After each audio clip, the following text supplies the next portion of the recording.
Salam Bapak Ibu yang diberkati Tuhan. Banyak orang mengabaikan perbuatan baik setelah diselamatkan. Oleh sebab itu, mereka gagal menjadi garam, mereka gagal menjadi terang, mereka gagal menjadi saksi hidup. Bapak Ibu, mari kita baca di dalam Efesus pasal 2 ayat yang ke-8. Sebab karena kasih karunia kamu diselamatkan oleh iman. Itu bukan hasil usahamu, tetapi pemberian Allah. Kita diselamatkan dari mana? Kalau di dalam ayat 1, Efesus pasal 2 ayat 1, pertanyaan saya tadi, kita diselamatkan dari mana? Kamu dahulu sudah mati karena pelanggaran-pelanggaran dan dosa-dosamu. Diselamatkan dari kematian rohani karena dosa. Diselamatkan dari mana? Kamu hidup di dalamnya, hidup dalam dosa. Kenapa? Karena kamu mengikuti jalan dunia. Diselamatkan dari dunia yang jahat. Kemudian, karena mentaati penguasa kerajaan angkasa. Tunduk di bawah penguasa kerajaan angkasa. Yaitu roh yang sekarang sedang bekerja di antara orang-orang durhaka.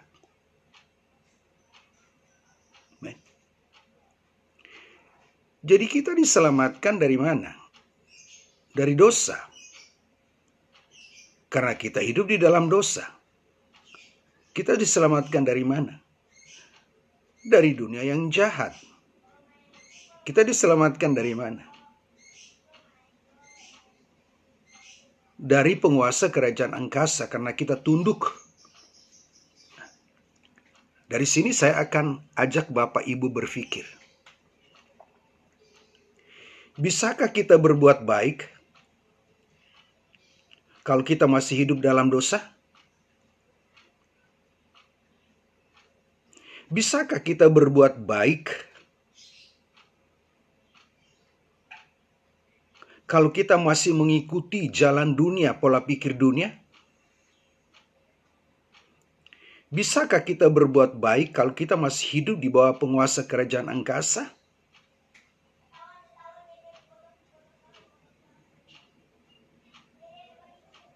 Sudah pasti tidak bisa.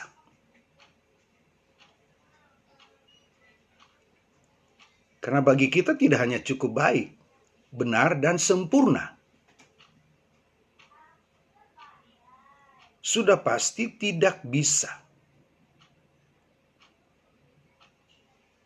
Nah, oleh sebab itu kita diselamatkan.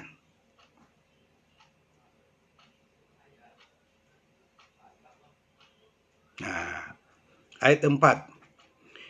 Tetapi Allah yang kaya dengan rahmat oleh karena kasih-Nya yang besar yang dilimpahkannya kepada kita, telah menghidupkan kita bersama-sama dengan Kristus. Sekalipun kita telah mati oleh kesalahan-kesalahan kita.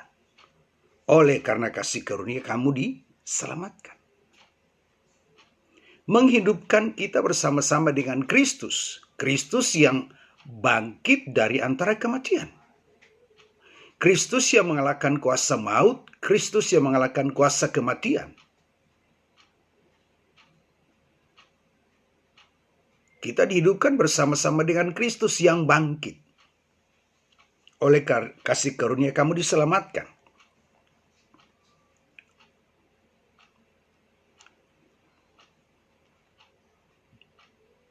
Ayat 8. Sebab karena kasih karunia kamu diselamatkan oleh iman. Amin. Iman juga pemberian Allah. Iman juga karunia Allah.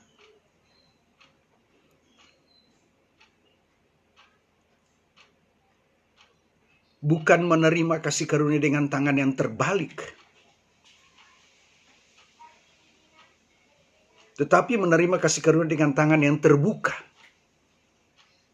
Tangan iman yang terbuka. Respon tanggapan. Amen.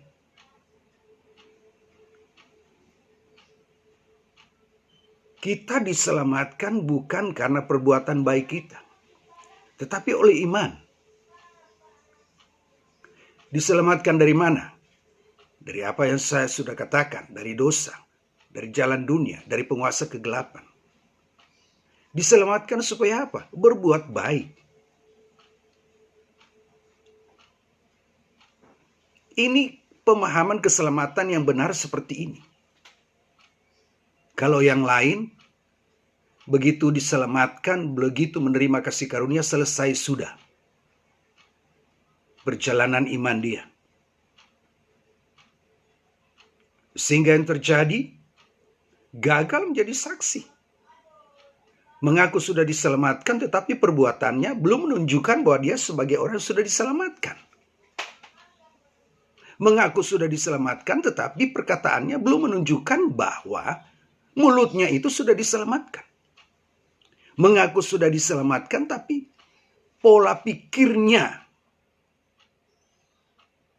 ketika kita dengar dalam bentuk ucapan, dalam bentuk perbuatan, belum menunjukkan sebagai orang yang pikirannya sudah diselamatkan. Amin. Memang kita diselamatkan bukan karena perbuatan baik kita, karena iman. Tapi tujuan kita diselamatkan adalah supaya apa? Kita berbuat baik. Berbuat sesuatu yang berkenan dan menyenangkan hati Tuhan. Amin. Apa tuh perbuatan baik? Sangkal diri, pikul salib. Hidup kudus, tiada bercela, itu berbuat baik. Jadi jangan mengabaikan perbuatan baik setelah diselamatkan. Tidak boleh. Kalau kita mengabaikan perbuatan baik setelah diselamatkan, justru kita belum diselamatkan. Nah, dari apa yang saya katakan pada hari ini, berarti keselamatan adalah usaha Allah untuk mengembalikan manusia pada rancangan semula Allah menciptakan manusia. Segambar, yang diselamatkan adalah karakter kita. Supaya kita bisa berbuat baik, yang Tuhan selamatkan adalah karakter. Karakter yang buruk harus diselamatkan. Dari hidup dalam dosa diselamatkan karakternya. Dari mengikuti pandangan dunia harus diselamatkan. Yang dulunya hidup di bawah penguasaan kerajaan angkasa harus diselamatkan. Jadi Bapak Ibu, tolong perhatikan. Jangan mengabaikan perbuatan baik setelah diselamatkan. Karena kalau kita mengabaikan perbuatan baik setelah diselamatkan, kita tidak akan menjadi saksi Kristus. Karena saksi Kristus yang efektif adalah perbuatannya itu harus menyerupai Kristus. Perbuatannya harus mencontoh apa yang sudah Kristus buat. Amin. Jadi tidak cukup ngomong mulutnya doang. Tapi perbuatannya menunjukkan perbuatan Kristus. Karena Kristus yang sudah hidup di dalam dia. Ini pemahaman keselamatan yang benar. Memang diselamatkan bukan karena perbuatan baik. Oleh iman. Tapi setelah kita diselamatkan, kita harus berbuat baik. Supaya apa? Pemulihan gambar Allah itu terekspresi, terpantul, terekspos lewat perbuatan yang menggarami orang lain, lewat perbuatan yang betul-betul menerangi orang lain.